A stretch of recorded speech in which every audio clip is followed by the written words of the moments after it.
د قادر مبارکه سوره چې د قرآن عظیم شان و 90مه سوره ده په مکې معظمه کې را نازله شوې ده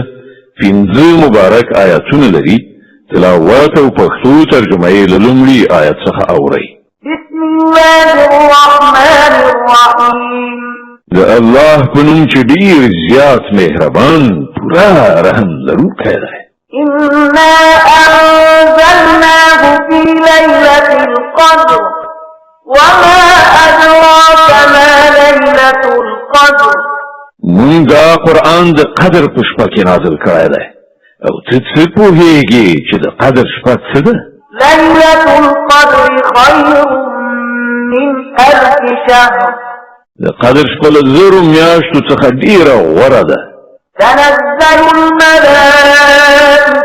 والروح فيها بإذن ربهم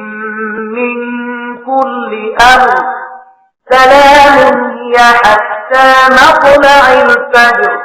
فرشتي او روح په هغې کې د خپل پروردګار په اجازه هر حکم له ځانه اخلي راکوزېږي هغه شپه له سره تر پایه سلامتیا ده تر سهار ختلو پورې